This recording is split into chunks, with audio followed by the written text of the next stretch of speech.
είναι μια χαμένη ευκαιρία για να μιλήσει για την κρίση και μάλιστα που κάνει και ζημιά, γιατί το παιδί βγάζει το συμπέρασμα, τούτος εδώ δεν καταλαβαίνει τι λέει, δεν καταλαβαίνει με ποιον μιλάει, Κινέζος είναι και Κινέζικα τα λέει, και όποτε πάει να μιλήσει δεν υπάρχει λόγος να κάθεσαι να ακούσει.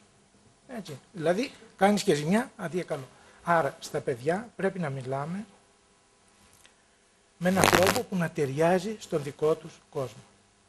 Και αυτό που θα πούμε έχει δύο σκέλη, έχει δύο πυλώνες. Το πρώτο είναι το εξής.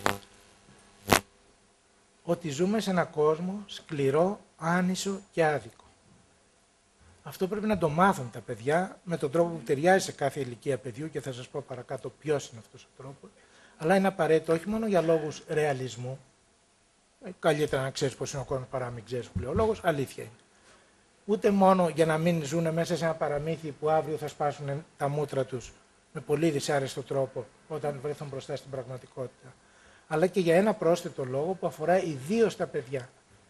Δηλαδή, αν τα πράγματα στο σπίτι πάνε στραβά, λόγω της κρίσης, τότε το παιδί δεν θα μπορέσει να σκεφτεί με τα σπρέτ και τα άλλα που σας είπα, αλλά θα προσπαθήσει να βρει την εύκολη λύση που είναι κάποιος είναι ο ένοχος. Ο ένοχος για την αστοχία της ζωής μας είναι στα μάτια του παιδιού οι γονείς. Τελεία και παύλα. Δηλαδή, αν το αφήσεις χωρίς άλλη εξήγηση, από μέσα του ή και απ' έξω του, το έχω ακούσει που συμβαίνουν αυτά τα πράγματα, θα στραφεί ενάντια στους γονείς του και θα πει: εσείς δεν σκεφτήκατε, εσείς δεν προσέξατε, εσείς τα κάνατε χάλια, δεν με σκεφτήκατε, δεν με αγαπάτε. Εκεί καταλήγουν όλα. Και αυτό, όπως καταλαβαίνετε, είναι τρομακτική ζημιά στην πιο ζωτική σχέση που έχει ένα παιδί και μέσα στην κρίση και σε όλη του τη ζωή. Δηλαδή στη σχέση του με τους γονείς του. Άρα και για λόγους ρεαλισμού, αλλά και για λόγους συναισθηματικής ισορροπίας και καλής σχέσης μεταξύ γονιών και παιδιών, πρέπει το παιδί να μάθει ότι ζούμε σε έναν κόσμο σκληρό, άνισο και άδικο, που παράγει τέτοια περίεργα πράγματα όπως οι επιπτώσεις της κρίσης, όχι μόνο στο δικό μου σπίτι, αλλά και στο σπίτι του γείτονα και του παραγείτονα και σε όλη τη χώρα, και όχι μόνο σε αυτή τη χώρα, αλλά και σε δίπλα χώρες κτλ. Το δεύτερο που πρέπει να πούμε είναι ότι μέσα σε αυτόν τον σκληρό, άνισο και άδικο κόσμο, που προκαλεί κρίσεις και όχι μία κρίση που είναι της Ελλάδας και εδώ τελειώνουν όλα, υπάρχει αντίδοτο. Ένα αντίδοτο που μπορεί να έχει διάφορα επίπεδα κτλ. Για το τι θα κάνουν οι πολιτικοί μας, αυτά θα βρουν οι πολιτικοί μας. Αλλά για το τι θα κάνουμε σαν άνθρωποι για να αντέξουμε και να γίνουμε και καλύτεροι μέσα από την εμπειρία της δοκιμασίας, το αντίδοτο υπάρχει και όσο και αν μας ζορίζουν οι περιστάσεις, μπορούμε να το κάνουμε κτήμα μας και να το εφαρμόσουμε.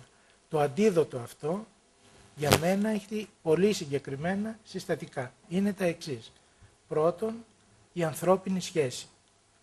Πάει να πει ότι στα δύσκολα το πρώτο που πρέπει να κάνει κανείς είναι να πάει κοντά στους δικούς του ανθρώπους και μαζί με αυτούς να δει τι γίνεται, να βγάλει κάποιο νόημα, ότι δεν είναι δηλαδή το τέλος του κόσμου. Δεύτερον, τι μπορούμε να κάνουμε για να αντέξουμε και τρίτον, τι μπορούμε να κάνουμε για να υπερβούμε τη δοκιμασία και να γίνουμε καλύτεροι άνθρωποι. Είναι μεγάλος ο πειρασμός όταν πονάμε να κλειστούμε στον εαυτό μας, όπως ξέρετε, και να γλύφουμε τις πληγές μας. Πάρα πολύ μεγάλος αυτός ο πειρασμός, έχει και μια γλύκα μέσα σε αυτό το πράγμα, το να γλύφεις τις πληγές. Δεν είναι καλό να αφήνουμε ένα παιδί να προσπαθεί μόνο του να τα βγάλει πέρα με πράγματα που είναι τραυματικά για μεγάλους και μικρούς. Πρέπει να το μάθουμε ότι μιλάμε μεταξύ μας, εμπιστευόμαστε ο ένας τον άλλον και από κοινού προσπαθούμε να βγάλουμε άκρη. Άρα χρειάζεται να του πούμε ότι στα δύσκολα το αντίδοτο έχει δύο πρώτα συστατικά, το κοντά και το μαζί, ή αλλιώς το αγάπη και λόγια. Έτσι να είμαστε δεμένοι με τους συναισθηματικούς δεσμούς της αγάπης και με τον λόγο που μας επιτρέπει να συνεργαζόμαστε σε πολλά επίπεδα.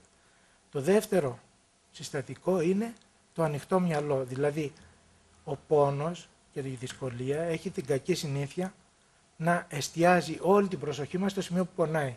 Αν τώρα που σας μιλάω και σε λέω τόσο υπέροχα πράγματα, ερχόταν ένα κουνούπι και με τσιμπούσε εδώ πέρα, θα σας παράταγα και εσάς συγγνώμη για την γαϊδουριά μου στα κρύα του λουτρού, θα έκανα έτσι βεβαίως, το κουνούπι δεν είναι χαζό, θα είχε φύγει και εγώ θα κοίταζα έτσι που πήγε, ας πούμε, και αν θα μου τη φέρει πάλι. Δηλαδή, τα πιο φοβερά πράγματα, όταν έρθει ο πόνος, μπορεί να γίνουν τίποτα. Ο μεγάλος σοφός είπε, πονάει το δόντι μου, δεν υπάρχει ο κόσμος. Έτσι, καταλαβαίνετε ότι όταν έχουμε ένα πόνο και μάλιστα ένα μεγάλο πόνο, κινδυνεύουμε να χάσουμε το υπόλοιπο τοπίο, την υπόλοιπη εικόνα. Πρέπει να εξηγήσουμε στα παιδιά ότι ειδικά όταν κάτι μας πληγώνει, μας τραυματίζει, μας πονάει, τότε ειδικά πρέπει το μυαλό μας να μην στενέψει και κολλήσει εκεί που πολλά, αλλά να δούμε τα υπόλοιπα. Εκτός από τη δυσκολία, τι άλλο υπάρχει. Ποιοι άλλοι άνθρωποι υπάρχουν, ποιες άλλες ιδέες, ποιοι άλλοι πόροι, υλικοί ή διανοητικοί, που να μπορέσεις να τους αξιοποιήσεις για να τα βγάλεις πέρα. Το επόμενο συστατικό του αντιδότου είναι σκέψη και προσπάθεια. Δηλαδή, το μεγαλύτερο όπλο του ανθρωπίνου είδους, το ξέρετε, το απόλυτο υπερόπλο μας, είναι η ικανότητά μας να σκεφτόμαστε.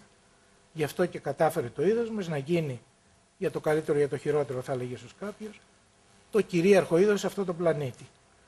Για να σας το πω πολύ απλά, εγώ τουλάχιστον δεν έχω δει ποτέ άνθρωπο κλεισμένο σε κλουβί, επειδή τον έβαλαν εκεί και τον έκλεισαν οι γορίλες. Αν και είναι πολύ πιο δυνατοί από τους ανθρώπους. Ενώ έχω δει πάρα πολλούς γορίλες που οι άνθρωποι που είναι πολύ πιο αδύναμοι τους έκλεισαν σε κλουβιά. Αυτό έγινε γιατί σκέφτονται, όχι γιατί έχουν μπράτσα ξάφνου ισχυρότερο από το γορίλα. Λοιπόν, το να μπορούμε να σκεφτόμαστε ειδικά στη δυσκολία είναι η απόλυτη αναγκαιότητα. Δηλαδή, αν ήταν να τα πούμε όλα μια κουβέντα, είναι να κάνουμε ό,τι μπορούμε προκειμένου να σκεφτούμε και προπαντός να σκεφτούμε. Αυτό πρέπει να το μάθει το παιδί, ότι δεν ισχύει το πέσε πίτα να σε φάω κτλ. Να κουνήσεις το μυαλό σου και από τις ιδέες που θα κατεβάσεις τις καλύτερες να τις κάνεις πράξη. Γιατί αλλιώς θα μείνει να λέει το μυαλό ιδέες, ξέρετε, και μετά θα γίνουν φαντασίες. Πρέπει να προσπαθήσεις να τις κάνεις πράξη. Αυτό είναι μάθημα ζωής για τα παιδιά μας και για εμάς τους μεγάλους παρεμπιπτόντως, που μπορούμε να το δώσουμε και να το καταλάβουν τα παιδιά. Και το τελευταίο συστατικό είναι η αξιοπρέπεια. Δηλαδή στους δύσκολους καιρούς, όταν κινδυνεύουμε, το ξέρετε ότι υπάρχει μεγάλος πειρασμός να ξεπουλήσεις κάτι από την αξιοπρέπειά σου για να επιβιώσεις, για να ψιλοανέβεις, για να μην σε φάνε κτλ. Τουλάχιστον στα παιδιά μας, έτσι, αν δεν μπορούμε εμείς οι μεγάλοι να το υποστηρίξουμε πλήρως, γιατί ποιος ξέρει τι, πρέπει να τους πούμε ότι η αξιοπρέπεια είναι κάτι που κανονικά θεωρείται αδιαπραγμάτευτο. Αν κάποιος χάσει τα πάντα, αλλά δεν χάσει την αξιοπρέπειά του, δεν έχασε τίποτα. Και αν κερδίσει οτιδήποτε, αλλά χάσει την αξιοπρέπειά του, τα χάσει όλα. Αυτό πρέπει να το ξέρουν τα παιδιά μας. Ότι δηλαδή υπάρχει και κάτι πέρα από τα υλικά αγαθά και από την πρακτική, ας το πούμε, επιβίωση. Υπάρχει ένα πράγμα που δίνει νόημα στη ζωή μας. Θα μου επιτρέψετε να σας αποκαλύψω κάτι, αν δεν το ξέρετε. Εγώ ζω μια σχετικά καλή ζωή.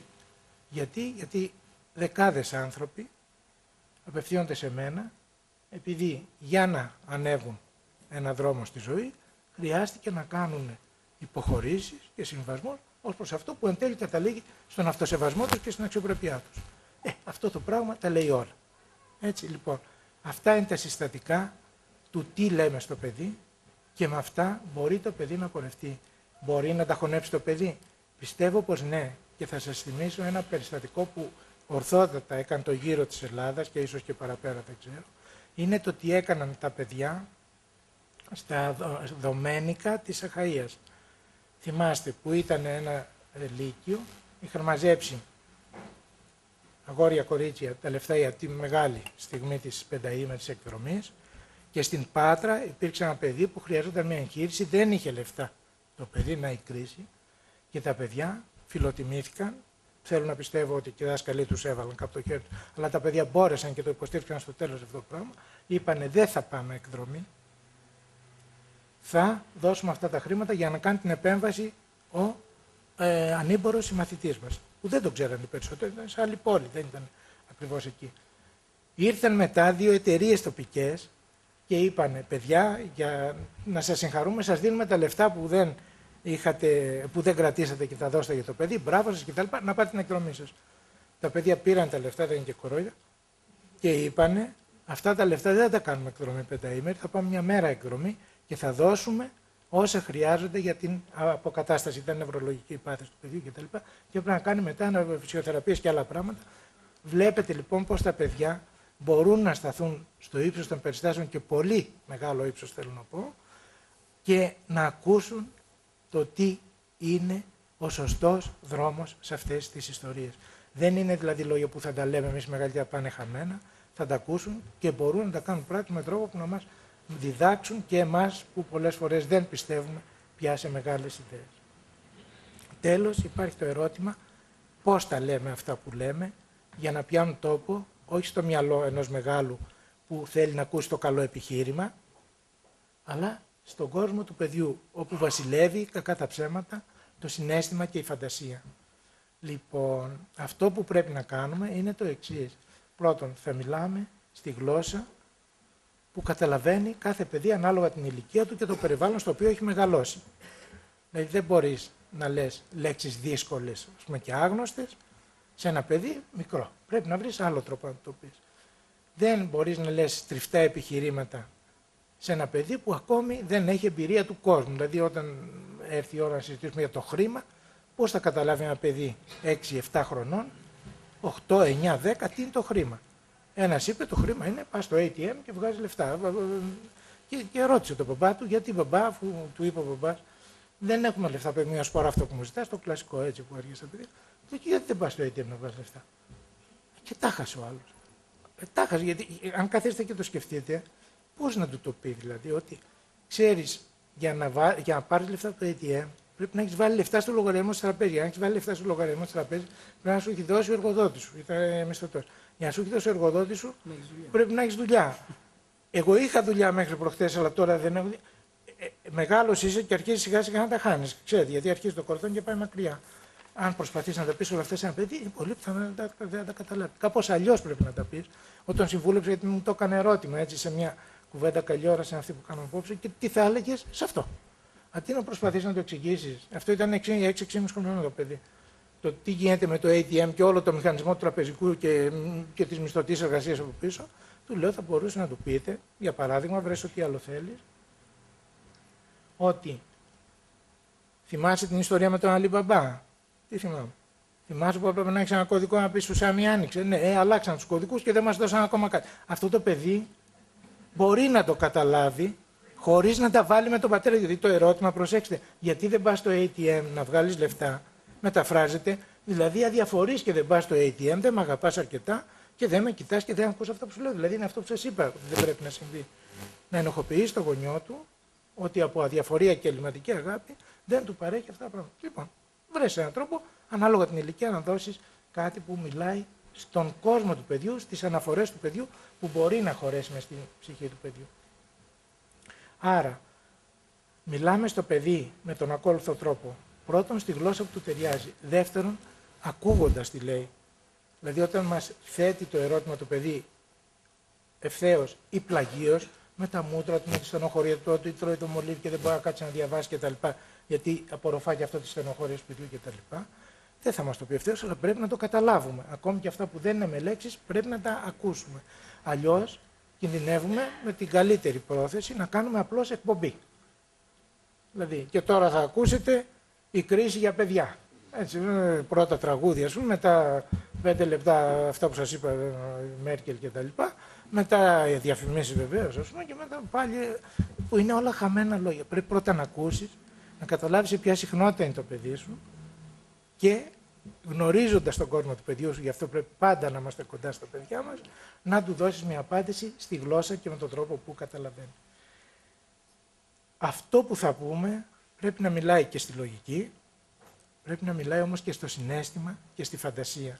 Δηλαδή οτιδήποτε να πεις το καλύτερο επιχείρημα σε ένα παιδί, και όταν λέω παιδί εννοώ μέχρι 21 ή και 31 ετών, αν δεν μιλάει και στο συναίσθημα και στη φαντασία, κινδυνεύεις να πάει χαμένος ο λόγος σου. Δεν λειτουργεί το μυαλό του παιδιού όπως το μυαλό ενός οικονομικού αναλυτή, δεν ξέρω τι, ενός ψυχολόγου, αν υποθέσουμε ότι είναι. Δηλαδή με ψυχρά επιχειρήματα, ένα θερμό περιβάλλον το μυαλό του παιδιού, όπου τα καύσιμα είναι το συναίσθημα και η φαντασία. Για να πιάσει τόπο μέσα στην καρδιά του και στην ψυχή του αυτό που λες, πρέπει πέρα από τα λογικά και πραγματολογικά στοιχεία, μη λέμε και ό,τι θέλουμε, να έχει τροφή για τη φαντασία και το συναίσθημα. Πώς μπορεί να γίνει αυτό? καθένας ας είναι επινοητικός και ας βρει όποιον τρόπο θέλει. Εγώ θα συστήσω έναν που θεωρώ ότι είναι εξαιρετικά ενδεδειγμένος και στο οικογενειακό περιβάλλον, αλλά και όλος ιδιαιτέρως στο παιδαγωγικό περιβάλλον όλων των βαθμίδων. Αυτό συνίσταται στο να μιλάμε στο παιδί με ιστορίες. Τι θα πει μιλάμε με ιστορίες? Ότι δεν του λες ένα σκέτο επιχείρημα, αλλά επικαλείσαι σαν εικονογράφηση, σαν όχημα για να φτάσει μέσα στο μυαλό και στην ψυχή του, κάτι από τις ιστορίες που μιλούν και στο μυαλό και στην καρδιά και στη φαντασία του. Να σας πω ένα πάρα πολύ απλό παράδειγμα. Η κρίση αυτή που ζούμε έχει δύο μεγάλους πρωταγωνιστές, οι οποίοι είναι δύο απρόσωπες οντότητες, με τεράστια δύναμη και είναι μάλιστα και από τη μεριά του κακού και οι δύο. Η πρώτη από αυτές τις δυνάμεις είναι το χρήμα και η δεύτερη μεγάλη δύναμη είναι η δύναμη, η ισχύς. Έτσι. Αν προσπαθείς να εξηγήσεις σε ένα παιδί τι είναι το χρήμα, σας βεβαιώνω ότι δεν τα καταφέρεις. Εδώ οι επιστήμονες, οι οικονομολόγοι, Νόμπελ και αυτά δεν συμφωνούν ακόμη μεταξύ τους για το τι είναι το χρήμα. Αν ανοίξετε, κάνετε μια απλή έρευνα στο Google, ας πούμε, εκεί πέρα, μάνι, ξέρω εγώ, χρήμα, θα σας βγάλει η γνώμη αυτού, η γνώμη αυτού, διαφωνία μεταξύ των Νόμπελ. Πόσο μάλλον να εξηγήσει ένα παιδί. Μα και να το εξηγήσει σε επίπεδο Νόμπελ, με συγχωρείτε, είναι σαν να ζητάς από ένα παιδί να ξάφνου να γίνει μεγάλο και μετά να ξαναγυρίσει το κορμάκι και στο μυαλό του για να λειτουργήσει ένα παιδί. Δεν γίνονται έτσι αυτά τα πράγματα. Για τη δύναμη ομοίως. Αν διαβάσετε βιβλία πολιτικής επιστήμης και τέτοια, τη κακομοίρας γίνεται μέσα για το τι εστί η δύναμη. Τη κακομοίρας. Ό,τι θέλει λέει ο καθένας και τσακώνεται σαν τα σκυλιά. Λοιπόν, δεν μπορείς να μιλήσεις έτσι, όμως πρέπει να δώσεις το παιδί να καταλάβει ότι αυτή η κρίση και αυτός ο σκληρός, άνισος και άδικος κόσμος προκύπτει στην ουσία και λόγω της λύσας για χρήμα και λύσας για δύναμη που βασιλεύει σε αυτόν τον κόσμο. Πώς μπορείς να το δώσεις με έναν τρόπο που να ταιριάζει στον κόσμο και στο μυαλό ενός παιδιού? Με ιστορίες. Υπάρχουν καταπληκτικά παραμύθια, σε συνιστώ θερμότατα, τα παραμύθια του Όσκαρ Ουάιλντ. Ο λυπημένος πρίγκιπας, αν δεν το έχετε διαβάσει, παιδιά, και αν δεν το έφερε τύχη να το δώσετε στο παιδί σας να το διαβάσει, σας συνιστώ θερμότατα να το διαβάσετε. Εκεί θα καταλάβετε τι θα πει κοινωνική ανισότητα, αδικία, φτώχεια, πόνος και κοινωνικό πρόβλημα, με έναν τρόπο που σε συγκινεί βαθύτατα και σου ανοίγει το μυαλό ταυτόχρονα. Λέει στο τέλος, έχεις μια καλή ιδέα τι σημαίνει αυτό που έλεγε η μητέρα μου, που ήταν εκπαιδευτικό, ότι η μιζέρια είναι η μεγαλύτερη αρρώστια της πολιτείας. Έτσι, εκεί μέσα το καταλαβαίνεις χωρίς να κάνεις καμία θεωρία. Θες να δείξεις τι σημαίνει η λύση για χρήμα, η λύση για δύναμη? Υπάρχει ένα καταπληκτικό βιβλίο που και πάλι το συνιστώ και στους μεγάλους σαν ανάγνωσμα για δικιά σας τέρψη και γνώση. Εγώ το έχω διαβάσει, αυτό δεν λέω και για δικιά μου. Είναι η τελευταία μαύρη γάτα του Τριβιζά. Εκεί μέσα βλέπει κανείς πώς ακριβώς η λύση για δύναμη και για χρήμα οδηγεί ανθρώπους να κάνουν κακό σε άλλα πλάσματα, να σκοτώνουν, να φέρουν ζωή, να καταστρέφουν μια χώρα προκειμένου να κερδοσκοπήσουν. Θα μου πείτε αυτά δεν γίνονται? Εγώ σας λέω διαβάστε το και φανταστείτε ότι γίνονται κιόλας. Έτσι. Λοιπόν, υπάρχουν όλος ο κόσμος των σούπερ ηρώων που σε όλες τις ηλικίες των παιδιών έχουν κάτι να πούν. Όλοι τους παλεύουν για το καλό και εναντίον του κακού. Το οποίο κακό τις περισσότερες φορές είναι αυτό, η λύσα για δύναμη. Έτσι, όλοι οι σούπερ ήρωες, ο Μπάτμαν, ο Σπάιντερμαν, όλοι αυτοί που τους περιφρονούμε καμιά φορά, τους βλέπουμε αφιψηλού εμείς οι μεγάλοι, δεν είναι σωστό.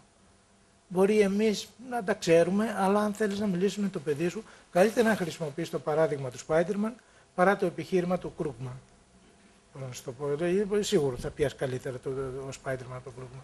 Εντάξει, υπάρχουν όλοι αυτοί οι μυθικοί ήρωες από τον Άρχοντα των Δαχτυλιδιών. Εκεί μέσα βλέπει κανείς πώς ακριβώς η λύσα για δύναμη τρελαίνει τους ανθρώπους και τους οδηγεί να κάνουν κακό, πολύ κακό. Αυτό, αν προσπαθείς να το εξηγήσεις με ψυχολογικές θεωρίες, βεβαιώνω ότι είναι πολύ δύσκολο. Αν του πεις, είδες παιδί μου πώς έγινε εκεί πέρα, κάπως έτσι γίνεται δυστυχώς και στη ζωή βάση και το δυστυχώς. Έτσι. Αλλά αυτό βοηθάει τους ανθρώπους. Το Ρομπέντον, τα σου κτλ. Και αν θέλετε να πείτε για την αφροσύνη που πρέπει να φροντίζουμε να μην μας δέρνει, πέστε και τα 3 γουρουνάκια. Ή όποια άλλη ιστορία θέλει ο καθένας να χρησιμοποιήσει χωρίς πολλά βαριά επιχειρήματα και χωρίς αυτομαστίγωμα για να καταλάβει το παιδί με έναν τρόπο γλυκό για το ίδιο, δηλαδή μέσα από απόλαυση ψυχική. Είναι τρομερό αυτό που σας λέω, αλλά έτσι είναι. Λοιπόν, να του δώσεις μαθήματα ζωής, πώς να σταθείς απέναντι στη φρίκη με τρόπο που να προκαλεί ψυχική απόλαυση στο παιδί. Ένα παραμύθι είναι λυτρωτικό. Στο τέλος δεν σε κάνει να καταραίεις και στελειώνει και άσχημα, με λυπηρά όπως ο λυπημένος πρίγκιπας. Σε κάνει να ζεις την κάθαρση. Οπότε συνιστώ θερμότατα στα παιδιά να μιλάμε με όποιον τρόπο κρίνουμε σκόπιμο, με όποιον τρόπο επιτρέπει η γνώση που έχουμε για τον κόσμο του κάθε παιδιού, τι του αρέσει η μουσική να ακούει, να διαβάζει, να βλέπει στο βίντεο κτλ. Τι καλαμπούρια πιάνουν σε αυτό κτλ. Αλλά οπωσδήποτε το καλύτερο είναι με ιστορίες. Είτε ιστορίες έτοιμες, σαν αυτές που σας είπα, είτε ιστορίες που μπορούμε να τις πλάσουμε εμείς. Εκ το εννοώ, όποιος μπορεί και όπως μπορεί. Αυτό ισχύει και για το σπίτι, αλλά επειδή είναι και δύσκολο κάθε μέρα να πλάθεις μια ιστορία, ισχύει όμως πιο πολύ για τους παιδαγωγούς. Στο παιδαγωγικό περιβάλλον είναι μια λύση που είναι ένα εργαλείο πάρα πολύ διαθέσιμο, με αρκετό κόπο ίσως και αρκετή φαντασία, αλλά όχι πάνω από τις δυνάμεις ενός εκπαιδευτικού, να πλάσει τέτοιες ιστορίες. Το Μάιο κάπου εκεί θα μιλήσω στον Βόλο πάνω σε αυτό το θέμα, όχι τον Απρίλιο. Πώς το παραμύθι μπορεί να υποστηρίξει το παιδί μέσα στον κόσμο της κρίσης. Μία εκπαιδευτικός από τον Βόλο, ακριβώς για να τα βγάλει πέρα με τα παιδάκια του δημοτικού, κάθισε και έγραψε η ίδια κάποια σκετσάκια. 3 των αριθμών. Που είχε την καλοσύνη, ας πούμε, να μου τα στείλει με διάφορα λόγια που τα συνοδεύαν. Ένα από αυτά είχε μια πάρα πολύ απλή ιδέα. Λόγω της κρίσης, το εργαστήριο του Άι Βασίλη δεν έχει τη δυνατότητα να πληρώσει αρκετά για υλικά και για εργατικά χέρια, ώστε να φτιάξει παιχνίδια που να αρκούν για όλα τα παιδιά του κόσμου. Και τίθεται το ερώτημα, τι κάνουμε τώρα, τι θα κάνει ο Άι Βασίλης. Σας το δίνω σαν ένασμα, σαν αφορμή για να δείτε πώς με την εγκύτητα, με το να είσαι κοντά στα παιδιά, μπορείς να μιλήσεις τη γλώσσα τους με ένα πολύ όμορφο τρόπο και να τους δώσεις τεράστια μαθήματα ζωής, πολύ κοντά στην πραγματικότητα, μέσα από τα στοιχεία του δικού τους κόσμου. Ο Άγιος Βασίλης, το παιχνίδι, τι άλλο καλύτερο θέλει ένα παιδί, για να βάλει τον εαυτό του εκεί που είναι σωστή συχνότητα για το ίδιο, για να αντιληφθεί ότι η κρίση γεννάει προβλήματα μέχρι εκεί που μας πονάει πιο πολύ. Στο παιχνίδι, για παράδειγμα. Γιατί αυτός είναι ο πόνος του παιδιού. Λοιπόν, υπάρχει τρόπος να πλάσουμε ιστορίες. Σε μεγαλύτερα παιδιά ίσως είναι σκόπιμο, αυτό το συνιστώ θερμότατα, το έχω δοκιμάσει σε άλλες εποχές προκρίσεως, να τα βοηθάμε και υπάρχει μέθοδος, γι' αυτό έχω γράψει ολόκληρο βιβλίο που λέει και όμως μιλάνε, γράφεται, ειδικά στους εφήβους, να τους δίνουμε ένα περιβάλλον και ερεθίσματα και αφορμές για να φτιάχνουν δικές τους ιστορίες. Παράδειγμα, βγήκε στην Κυριακή στην παραλία. Έτσι, πες μας, γράψε σε ένα χαρτί, είναι η πιο απλή μέθοδος, σε ένα χαρτί, μια εικόνα που για σένα σημαίνει η κρίση. Όλα τα παιδιά, σας βεβαιώνω, θα βρούνε κάτι να πούνε, το οποίο μερικές φορές είναι τόσο εύστοχο που σε αφήνει άναυδο και σίγουρα μιλάει και στα υπόλοιπα παιδιά, γιατί είναι στον κόσμο τον δικό τους. Άρα το μιλώ με ιστορίες σημαίνει μιλώ με ιστορίες ήδη διαθέσιμες στον κόσμο του παιδιού, που τις φτιάχνω εγώ εκ των ενόντων ή που καλώ και βοηθώ τα παιδιά να τις φτιάξουν. Αυτός είναι ο τρόπος χοντρικά που μιλάμε στα παιδιά και σας το ξαναλέω, όπως δείχνει και το παράδειγμα αυτό με τα παιδιά του Δεμένικου, μπορούν να βγάλουν τεράστια πράγματα από την εμπειρία της αναποδιάς και να γίνουν πολύ καλύτεροι άνθρωποι από όσο φοβόμαστε ότι θα μπορέσουν να γίνουν. Έχουν τεράστιες δυνατότητες, έχουν χρυσάφι μέσα τους, μην το αφήνουμε να γίνει κάρβουνο. Θα ήθελα να συστήσω και μια αρχή και για το σπίτι και για το σχολείο. Αν δεν ξέρουμε τι άλλο να πούμε οπωσδήποτε λέω εγώ να πούμε το εξής στα παιδιά. Αυτό είναι ένα ερώτημα που μου ετέθη σε κάποια συνέντευξη που μου πήραν, δεν θυμάμαι πότε. Στις αρχές του σχολείου